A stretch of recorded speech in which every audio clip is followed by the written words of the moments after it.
기도드리겠습니다. 하나님 감사합니다. 에베네셀의 하나님을 찬송합니다. 영광받아 주옵소서. 지난 1년도 하나님의 은혜로 여기까지 달려왔습니다. 운동선수와 같이 열심을 다하여 최선을 다하여 달려왔습니다. 새해에도 주님 대망의 2020년을 믿음으로 꿈꾸며 바라봅니다. 하나님 우리 성도들에게 늘 소망을 품게 하여 주시옵소서. 아버지 1년 동안 우리 성가대 대장님과 지휘자, 반주자 모든 대원들 합력하여 예배 때마다 귀한 찬양을 주님께 올려드렸습니다. 새해도 하나님 더 기쁨으로 영혼의 찬송을 주께 올려드리게 하여 주옵소서. 오늘 2부에 참사한 사랑하는 성도들, 대림절과 성탄절을 지나고 오늘 12월 끝자락에 다다른 저희들이 주님 거룩한 보좌 앞에 나와 주께 영광 올려드립니다. 내일과 모레를 지나면 이 해가 지나가고 하나님이 예배하신 2020년 새해를 기쁨으로 맞이할 수 있게 하여 주옵소서. 말씀 듣는 중에 문제가 해결되게 하시며 새해를 맞이할 수 있는 결단과 결심과 각오가 있게 하옵소서. 우리의 영혼의 찬송을 주님 기뻐 받아주실 줄로 믿사옵고 예수님의 이름으로 기도하옵나이다. 아멘. 올해 마지막 주일입니다. 52번째 주일, 옆에 분과 평화 인사를 나누겠습니다. 샬롬. 평강이 함께를 바랍니다. 자, 인상 쓰지 말고 다시 한 번 더 인사합시다. 따라합시다. 얼굴과 낙하산은 펴야 산다. 웃으면서 누가 뭐래도 은혜 받으세요. 시작. 예, 은혜 많이 받으시면 얼굴도 펴지고 낙하산처럼 펴져야 살아날 수가 있어요. 우리 복음성가 20장 반주 들어갑니다. 주님의 은혜 한 해를 생각하며 빨리 치세요. 찬송을 함께 박수치면서 부르겠습니다. 주님의 크신 은혜 증량케 한없다. 잠깐만요. 가사를 안 띄워주셔서 조금만 더 기다려 봅시다. 이게 주님의 크신 은혜가 똑같은 곡이 많아서 조금 전에 뭐 십자가가 나왔죠. 네, 그러니까 여러분들이 시작을 못 하시더라고요. 가사를 모르면 이제 헤매니까 빨리 찾아주세요. 주님의 크신 은혜 이제 측량키 한없다. 안 보고 할 수 있어요? 가사를 다 못 외우잖아요. 그죠? 외우는 분들도 계시지만 지금까지 1절 부르겠습니다. 지금까지 지내온 것 주의 크신 은혜라. 한이 없는 주의 사랑 어찌 의로 말하랴. 자나깨나 주의 손이 항상 살펴주시고 모든 일을 주 안에서 형통하게 하시네. 몸도 맘도 연약하나 새 힘받아 살았네. 물 붓듯이 부으시는 주의 은혜 족하다 사랑 없는 거리엔 험한 산길 헤맬 때 주의 손을 굳게 잡고 찬송하며 가리라. 굳게 잡고 찬송하며 가. 주님 다시 배올 날이 배올 날로 다가와 무거운지 주께 맡겨. 벗을 날도 멀잖네. 나를 위해 예비하신 본향집에 돌아가 아버지의 품 안에서 영원토록 살리라. 품 안에서 영원토록 살리라. 따라합시다. 지난 1년 돌아보니 모든 것이 주님의 은혜였습니다. 모든 것이 주님의 사랑이었습니다. 주님의 손길이었습니다. 사도 바울은 고린도전서 15장 10절에서 따라합시다. 내가 나된 것은 하나님의 은혜로 된 것이다. 뭐라고요? 하나님의 은혜로 된 것이다. 그의 은혜가 헛되지 아니하여 내가 모든 사도보다 더 많이 수고하였으나 따라합시다. 내가 한 것이 아니요 오직 나와 함께 하신 하나님의 은혜로다. 내가 한 것이 아니요 오직 나와 함께 하신 동행하신 하나님의 은혜라고 말씀하고 있습니다. 하나님의 은혜를 간증하는 우리가 되기를 바랍니다. 복음 성가집이 있어요. 교회 20장이에요. 그걸 찾아 놓으시면 3부 때 부를 수 있을 것 같습니다. 따라합시다. 결승지점에 선 사람. 오늘 설교 제목이 되겠습니다. 누구든지 사람은 자기의 인생을 선택해서 태어나는 사람은 한 사람도 없습니다. 태어나는 것도 하나님의 그 시간표 안에서 주어진다라는 거예요. 아무리 똑똑하고 많이 공부하고 잘난 사람이라고 해도 자기의 그 태어나게 하신 부모님, 이런 부모님 저런 부모님을 선택해서 태어나는 사람도 한 사람도 없어요.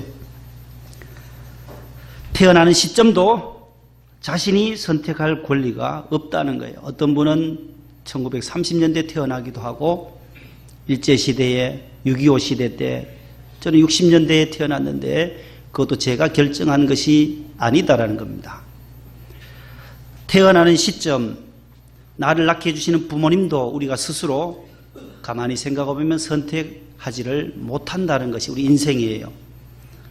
저런 훌륭한 부모님 밑에서 태어났으면 좋았겠다 하는 마음은 있지만 그렇게 되지를 않습니다. 태어나고 보니 그분이 저희 아버지고 태어나고 보니 그분이 저를 낳아주신 어머니더라라는 말씀이에요. 따라합시다. 주어진 생을 살아가는 것이 인생이다. 하나님께서 우리에게 주어진 시간, 주어진 인생, 우리 스스로 선택권이 없다라는 것입니다. 그래서 하나님은 우리에게 주신 그 공평하게 주신 것이 두 가지가 있는데 하나님의 그 공평하심이에요. 이 땅에 태어나는 순간부터 우리는 따라합시다. 생명을 부여받았고 시간을 똑같이 차별 없이 부여받았다. 이것은 어느 누구나 막론하고 세계 75억 인구 모두에게 살아있는 사람에게 똑같이 공평하게 주신 하나님의 선물이에요. 생명과 시간이라고 하는 것입니다. 이 생명의 시간을 지나서 마지막 종착역의 그 시간이 다다르면 금년도 1월부터 시작해서 오늘 12달이 지나서 마지막 끝자락 주일에 도착하듯이 우리 인생의 종착역도 점점 다가오고 있다라는 것입니다. 어떤 부자에게는 하루 26시간을 주신 하나님이 아니십니다. 모든 분들에게 공평하게 가난한 자라고 하루 10시간 주신 하나님도 아니시고 모두 똑같이 하루 몇 시간요? 하루 몇 시간? 4시간 분으로 환산해보니 1440분 공평하게 부여받았어요. 86,400초 짝각해서 86,000번만 지나가면 하루가 지나가고 1년 365일은 8,760시간. 제가 55세인데 저 시간을 곱해보니까 48만 천여 시간을 하나님께로부터 부여받아서 지금까지 살아왔다라는 것입니다. 여러분들은 시간에다가 한번 곱해보세요. 여러분들 나이를 8,760시간에 본인들의 연세를 나이를 곱해버리면 내가 지금 78만 시간 정도 80만 정도 100세 살아봐야 87만 6천 시간이에요. 그래서 우리가 90만을 채우지 못하고 하나님의 품으로 가는 것이 우리 인생입니다. 우리 저 멀리 마포구 상암동에서 2부 예배에 늘 출석하시는 우리 집사님이 계세요. 집사님 네 분은 늘 손잡고 오실 때는 우리 집사님이 가서 모시고 오지만 가실 때는 콜택시를 불러요. 전화 딱 하면은 주차장에 택시가 온대요. 지난주 알았어요. 뭐 핸드폰을 뭐 이렇게 하시더니만은 뭘 누르니까 택시가 이 마당에 딱 온다는 거예요. 좋은 시대예요, 아주. 뭔 택시예요, 그게? 콜택시요? 핸드폰으로 뭐라 그래요? 카카오 택시? 그래 딱 가실 때는 두 분이 손잡고 택시 타고 집으로 가세요. 그분이 이렇게 80이 넘으셨는데 공군사관학교를 졸업하셨어요, 이분은. 앉아 계셔요, 지금. 이름은 밝히지 않지만. 그 신문에 나온 것을 저에게 카톡으로 보내주셨어요. 내면의 세계를 아름답게 해야 노년이 멋있어진다는 거예요. 노년의 멋이라는 그 글을 쓰셨더라고요. 그래서 제가 오늘 신문을 가져오셨기에 스크랩을 해서 2층 게시판에 붙여놨어요. 한번 보시라고.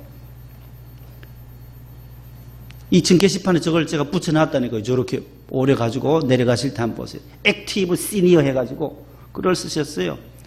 머리가 휘어지고 연세가 많아지고 허리가 구부러져도 멋있어진다는 거예요. 이게 인생이 쭈글쭈글 시들어가는 것이 아니라 노년이 되면 더 익어져가는, 곡식이 익어지듯이 더 아름다운 멋이 있다는 거예요. 지하철을 타서 머리가 희끗하신 우리 민집사님 같이 연세 많으신 분들이 의자에 앉아 계시다가 배가 이렇게 부르신 임산부가 딱 지하철을 탔는데 그 연세 많은 할아버지가 그 자리에서 벌떡 일어나서 임산부님 앉으세요. 이 할아버지 얼마나 멋있어요. 머리가 희끗하네. 당신도 앉아 가셔서 지하철을 가야 하심에도 불구하고 젊은 사람들이 잘 안 일어나니까 이 어르신이 그 성숙함과 노련미를 가지고 벌떡 일어나서 그 임산한 그 아주머니를 앉게 하는 이러한 멋, 이런 걸 바라볼 때 많은 것을 느끼게 한다. 그런 글을 써 놓으셨어요.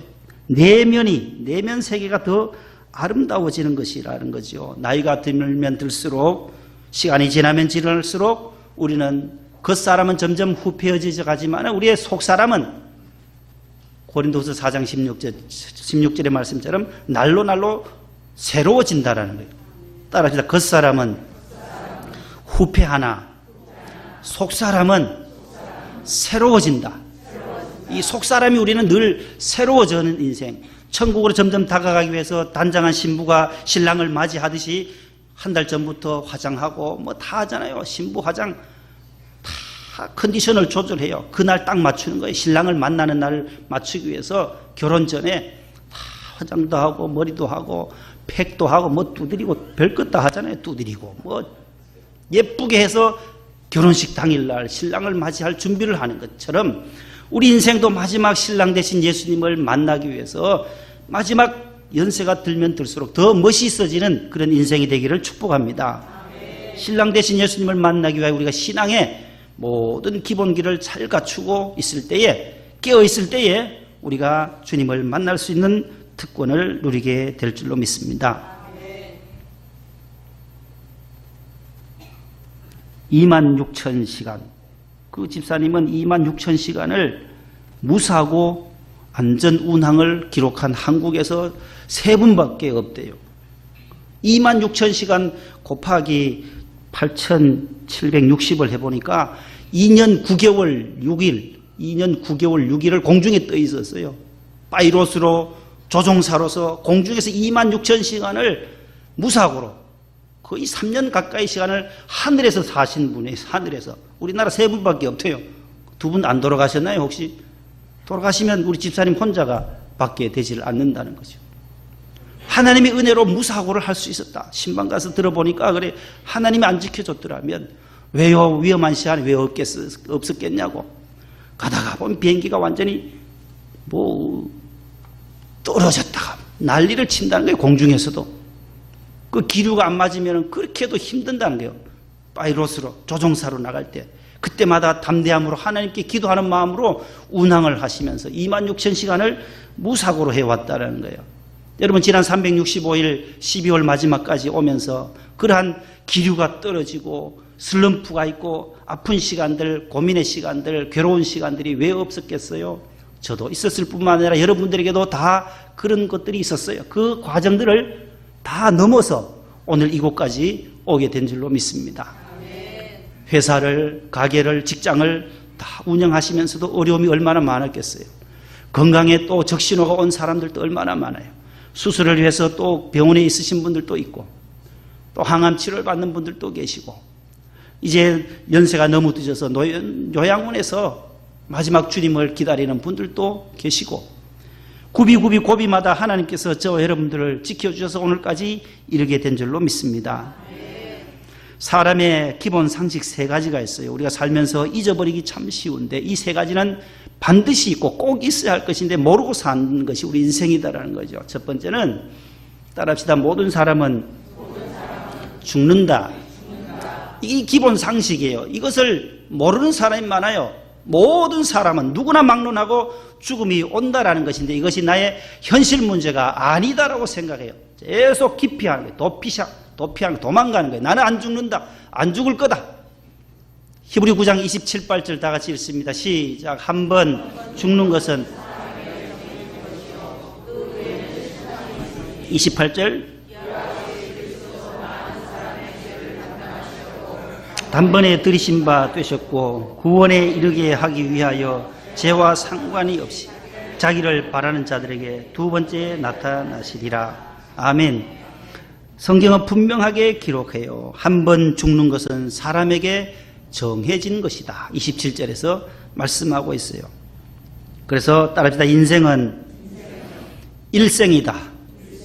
하나밖에 없는 생이다는 거예요. 인생은 2생이 아니고 3생도 아니고 5생도 아니고 1생이라 한 번 태어났다가 하나님의 시간표 안에 살다가 하나님의 품으로 돌아가는 것이 우리 인생이다라는 것입니다. 이 가장 기초적인 상식이에요. 2번째는 따라합시다. 언제 죽을는지 아무도 모른다.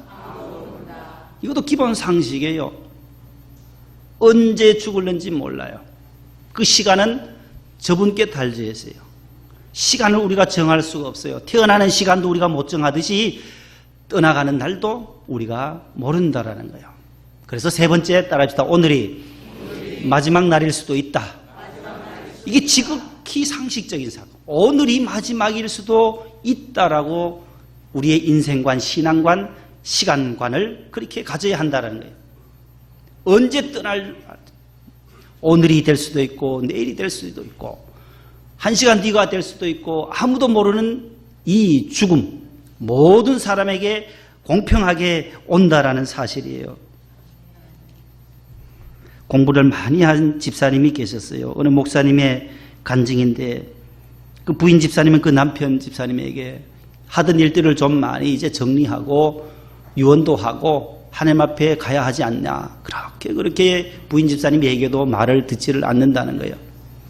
중환병에 걸렸으니 얼마나 부인도 마음이 안타까웠겠어요. 목사님을 찾아와서 목사님 저희 남편이 이렇게 중환병 곧 주님 불러가실 텐데도 버럭버럭 화만 내고 자기 인생도 정리하지 아니하고 믿음의 유산도 정리하지 않는 우리 남편을 좀 설득해 주세요. 한번 신방 와 주세요. 그래서 목사님이 갔답니다. 가서 이제 집사님 이제 좀 하나님의 나라를 생각하고 그때가 점점 다가오는 것 같은데 정리 좀 하셔야지요. 그때 병상에 누워서 뭐라고 말하느냐면 내가 왜 죽어 하더라는 거예요. 목사님과 그 부인 집사님 앞에서 내가 왜 죽냐고 안 죽을 것 같아요. 그걸 모른다는 거예요. 그 1번을 모르는 게 1번을요. 모든 사람이 가는 그 길로 가였는데도 불구하고 내가 왜 죽어 하면서 소리 버럭 지르다가 2, 3일 뒤에 가버렸어요. 정리도 못하고 유언도 하지 못하고 믿음의 정리를 못한 이 남편에 대한 안타까움이 그 부인 집사님에게 있더라는 거예요. 내가 왜 죽어가 아니라 나도 죽어. 나도 죽을 수밖에 없어 해야 되는데 그것을 못 받아들이는 거예요. 우리 믿음의 사람들이 믿음으로 이 죽음을 승화시켜야 되고 죽음 이후에 하나님의 세계, 하나님의 나라가 천국이 있음을 늘 소망 가운데 삶 속에서 늘 품고 살아야 하는 거예요. 그래야 마지막을 우리가 그때에 흔들리지 않는다는 거예요. 그 믿음이. 언제 죽을는지 알 수 없는 우리 인생입니다. 그래서 어떤 교회 목사님은 부목사님들이 참 많은데 수련회를 갈 때 늘 비행기 한 대로 가지 않고 두 대로 나누어 간다. 가다 떨어질 수도 있잖아요. 한 대로 가다 보면 장례 치를 교역자가 하나도 없으니까 장례 치를 교역자는 두고 그래도 두 대가 가야 그래도 한 대는 두 대 동시에 떨어지기는 그래도 확률이 떨어지니까 두 대로 10명 이쪽 10명 타고 제주도로 간다는 거예요. 지혜롭죠? 안 그래요? 한 비행기로 가다 어느 교회 교역자 일동 사망 신문에 나와 보세요. 얼마나 하나님께 영광이 안 되잖아요. 영광이 안 되잖아요. 두 대로 나누어서 가는 거예요. 그래서 계속 다녔더니만 은퇴할 때까지 사고 없이 은퇴를 잘 했다는 거예요. 오늘이 나의 마지막일 수도 있다. 보세요. 오늘 본문은 4장 6절 보세요. 디모데후서 4장 6절 다 같이 한번 앞에 있어 읽어봅니다. 시작. 전제와 같이 내가 벌써 부어지고 사도 바울 보세요. 자신의 마지막 주님 앞에 떠나가야 할 주님께 부름받아야 할 그날을 영적으로 감지하고 있어요. 전제와 같이 내가 벌써 부음이 되고 나의 떠날 기약이 가까워 왔도다. 여기 나의 떠날 기약, 떠난다라고 하는 이 단어, 아날리시스라고 하는 이 단어는 세 가지 뜻이 있어요. 첫 번째는 따라하시다 멍에를 벗긴다. 멍에가 뭐예요? 아세요? 요크라고 하는 Y-O-K-E, 요크, 멍에. 쥐고스라고 하는 헬라어는 동물들이에요. 동물들이 수레를 끄거나 또 마차를 끌 때에 뭐예요? 목에다가 동물 목에다가 걸어요. 가로로 된 나무를 뭐라 해요? 멍에라는 거예요. 멍에. 멍에 모르세요? 촌에서 자라나면 늘 보내서 소 밭 갈 때, 소를 밭 갈 때 저희 고향에도 늘 밭으로 경운기 나오기 전에 밭으로 다 갈았어요. 저희 아버님도 소를 가지고 밭 모내기 할 때 논을 늘 소를 이랴 그러면서 엉덩이 때려가면서 밭을 온종일 갈아야 돼요. 논을 갈아야만 거기에 또 물을 넣고 물을 대고 또 소가 또 끓어요. 앞에 끓면은 이른 창으로 가서 그 흙을 논의 흙을 또 부드럽게 해야만 또 모를 심잖아요. 요즘은 뭐 탈곡기라든지 이양기라든지 이런 것이 잘 나와가지고 그냥 그대로 막 가서 땅을 파고 하니까 굉장히 기계화되었지만 예전엔 다 소가 했어요. 소가. 그 일을 다 마친 다음에 소의 이 멍에를 푼다, 벗긴다는 뜻이에요. 두 번째는 따라합니다. 장막줄을 푼다. 여행을 가거나 어디 가면 텐트를 치잖아요. 텐트를 치고 다시 다른 곳으로 이동하기 위하여서 어때요? 텐트를 거둬야 돼요. 그때 떠난다, 아날리시스라는 단어를 또 쓰고 있어요. 텐트를 거둔다, 장막줄을 푼다라는 거예요.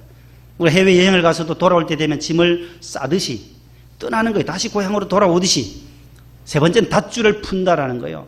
정박했던 배가 또 다른 곳으로 항해하기 위해서는 닷줄을 끌어야 또 갈 수 있듯이 이 세상의 모든 것을 끊어야만 하나님의 품으로 갈 수 있으니 바울이 나의 떠날 기약이 가까이 왔도다. 어디서 지금 이 편지를 써요? 로마 감옥에 갇혀 있는 거예요. 감옥에서 이제 순교 직전에 있어요. 내가 복음을 전하다가 이제 주님 만날 날이 점점 다가오고 있는구나. 이것을 영적으로 감지하면서 쓰고 있는 거예요. 내가 첫 번째 관제와 같이 이렇게 떠날 날이 가까웠다라고 인생을 세 가지로 비유해요. 바울의 인생 비유 세 가지인데 첫 번째는 따라지다 전제다. 다른 말은 관제라고 하는데 전제, 그리스도를 위하여 붙는다는 거예요. 붙는 거.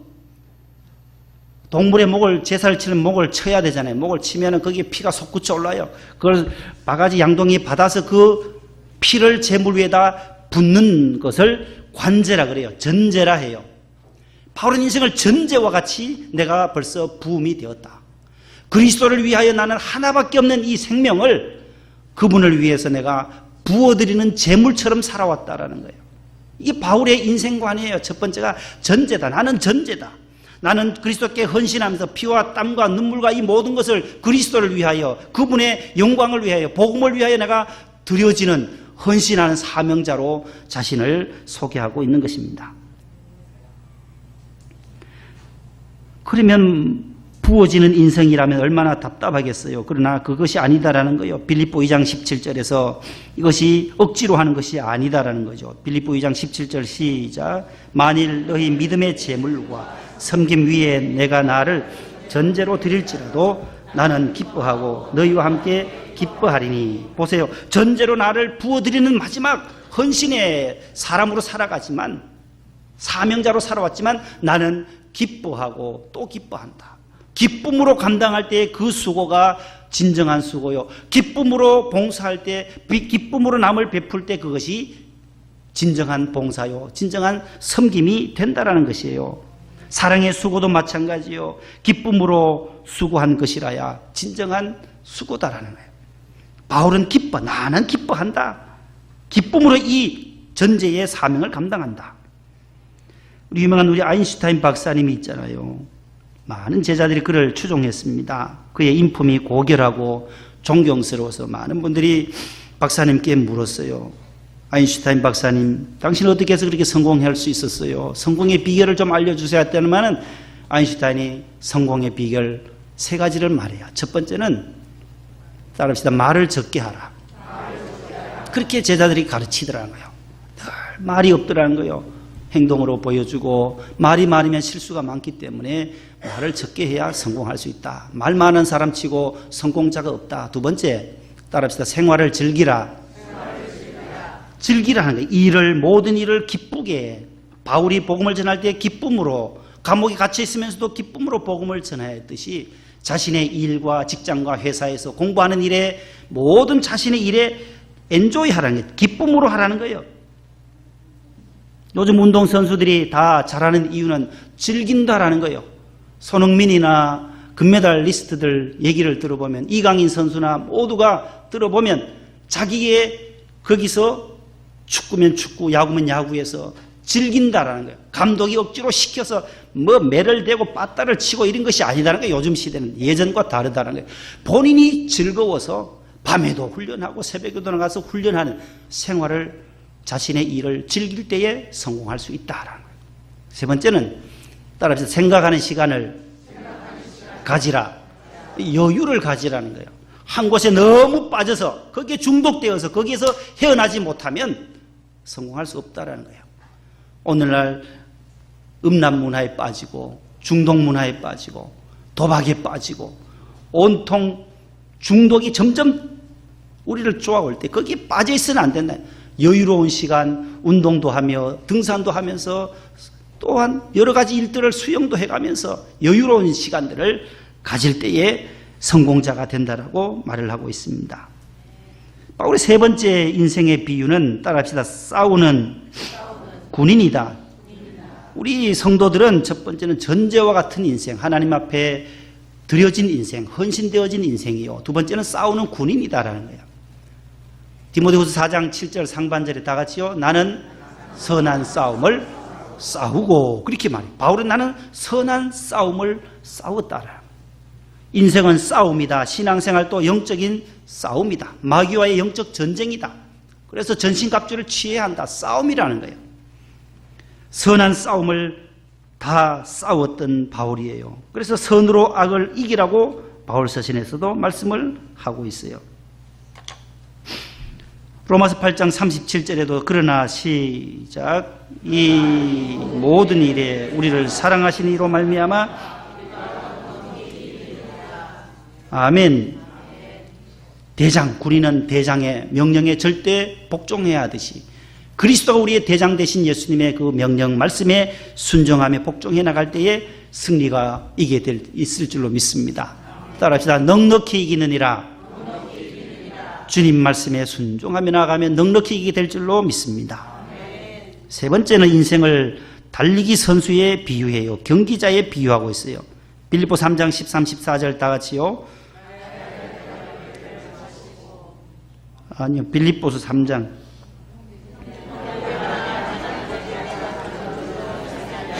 오직 한 일 뒤에 있는 것은 잊어버리고 앞에 있는 것을 잡으려고 표대를 향하여 그리스도 예수 안에서 하나님이 위에서 부르신 부름의 상을 위하여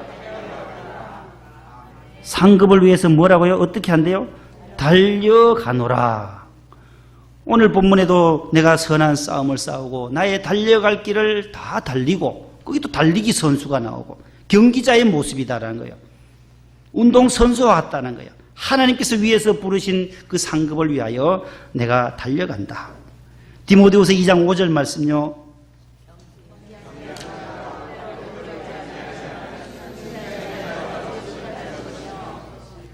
보세요. 경기하는 자는 모두 법대로 경기해야만 승리의 면류관이 씌워진다라는 거죠. 경기자다는 거예요. 우리 인생은, 우리 성도들은 영적인 싸움을 싸우는 경기자요, 군인이요, 농부와 같다라고 또 야고보서도 말씀하고 있습니다.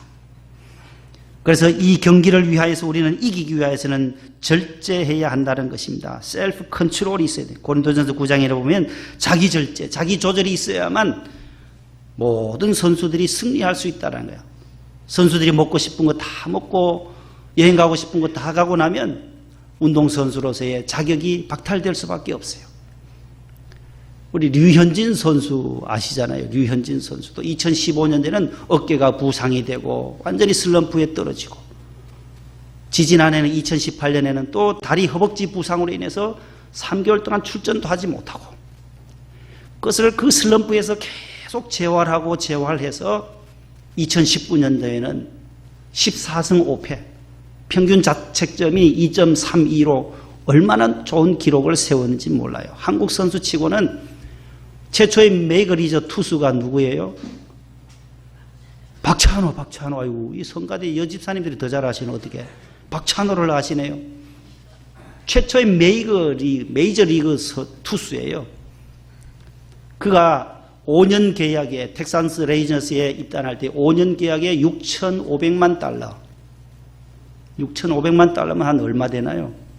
곱하기 한 1,200원 하면은 700억이 넘어요. 700억. 놀라지도 않네요. 700억 하는데도 안 놀라시네. 5년 동안 계약해서 텍사스 레인저스에서 6,500만 달러. 그 다음에 2013년에는 추신수 선수라는 사람이 있어요. 이 사람 투수가 아니에요. 수비수예요. 수비수. 추신수 들어봤어요? 이분은 장타력, 공을 선별하는 선구안이 아주 뛰어나고 왼손잡이에요. 어깨가 너무너무 강해요. 그래서 저기 좌익수, 우익수, 외야수에 있어요. 홈런 넘어가는 그 벽 앞에 거기서 공을 잡아서 홈까지 던지는 사람이에요. 70m를 그대로 다이렉트로 날아가는, 직선으로 날아가서 홈으로 들어오는 선수를 잡아내는 선수예요. 어깨도 강해요. 발도 얼마나 빠른지요. 1루에서 2루로 훔치는 것을 도루라고 해요. 루를 훔친다 해서 스틸. 그것도 빨라요. 스틸도 잘하고 도루도 잘하고. 발이 빠르지요. 잘 잡지요. 잘 던지지요. 그 다음에 왼손 타자인데 잘 때려요. 이 야구의 기본이 그거잖아요. 때리고 받고 그 다음에 뭐요? 뛰고. 요 세 가지예요. 야구는 치고 뛰고 잘 받는 것. 공이 왔는데 아이고 하나님 할렐루야 그러면 피해버리면은 이거 야구 선수로서 아무 자기가 없어요. 공이 날아올 때는 어떻게 돼요? 땅에 떨어지기 전에 어떻게 해요? 받아야 되는 거예요. 야구의 규칙은 세 가지밖에 없어요. 받아야 돼요. 무조건 글러브를 가지고 장갑을 가지고 다이빙 캐치를 하든지 어떻게 하든지 쫙 미끄러지면서 발이 빠르니까 막 달려가서 그대로 다이빙하는, 마지막 땅에 떨어지기 직전에 걷어 올리는 거예요. 이분이 7년 1,300억 불에 계약을 했어요. 1,300억 불. 이제는 놀랄만도 한데 안 놀라시네. 1,527억 원. 억 몰라요? 억을 모르시네. 아유, 우리 평생 벌어도 목회자는 1억을 못 벌어요. 목사들은 1억. 우리 목사님 교회 돕는 분들 다른 교회에서 1억만 지원해 주세요. 억장이 무너지는데 내가 1억이 얼마나 큰 액수인데 1억을 도와달라고 하냐. 또 마지못해 또 어려우니까 도와주세요. 1억. 굉장한 액수예요. 1억. 3억 요구하는 게도 3억을 흔쾌히 주세요. 다 어려운 교회들, 개척교회들 억장이 무너지지만은 기쁨으로 선교 예물을 드리는 거죠. 1,527억. 1,527억. 이번에 류현진 선수가 4년 동안 토론토로 갔어요. 메이저리그 동부지구에 있는 토론토, 카나다 토론토 블루제이스로 입단했어요. 성탄절날 가서 메디컬 테스트 하러 갔는데 다 통과됐어요. 이 사람 건강에 이상이 없다. 우리 토론토 블루제이스에 입단하겠다 해서 계약서를 썼는데 4년 8천만 달러, 729억 9,800만 원. 예, 입단 사인을 했어요. 자신이 그 슬럼프에 빠졌을 때 그 멀리 내다보면서 어깨를 못 쓰고 어깨 수술을 하고, 이 투수의 가장 생명이 어깨예요. 팔이에요, 팔. 여기에 보험이 다 들어있어요. 팔에 다 보험이 들어있고 한데 그걸 다쳤는데 다 재활해서 이렇게 훌륭하게 우리 대한민국을 빛내는 이런 선수들처럼 바울은 지금 하늘나라에 빛을 내는 거예요. 복음의 빛을 드러내어서 복음을 전파하다가 감옥에 갇혀서 내가 이제 떠날 기약이 왔다. 내가 복음 전하는 지경을 다 넓히고 주님 품에 들릴 날이 되었는데 결승 지점에 딱 서서 저 앞에서 기다리고 계시는 주님을 바라보는 거예요. 잘했다 바울아, 내가 의의 면류관 생명의 면류관을 너를 위해서 준비했다. 저와 여러분들에게도 바울에게 준비한 의의 면류관 생명의 면류관이 있는 줄로 믿습니다. 그것을 바라보면서 오늘 신앙생활하는 거예요. 결승 지점에 딱 서서 주님이 나를 부르실 때 언제든지 기쁨으로 할렐루야 아멘하며 천국에 입성하여 면류관 받아 쓰는 우리 모두가 될 수 있기를 축복합니다. 하나님 감사합니다. 지난 한 해 하나님의 은혜로 달려왔습니다. 바울과 같이 언제 떠날라는지 알 수 없지만 떠날 기약이 점점 다가오고 있음을 저희들은 영적인 눈으로, 영적인 감각으로 감지합니다. 하나님, 우리 인생도 마무리를 잘 할 수 있게 하시고 시작은 어찌 되었든 마지막 끝은 근사하게 주님 앞에 들림받는 우리 모두 되게 하옵소서.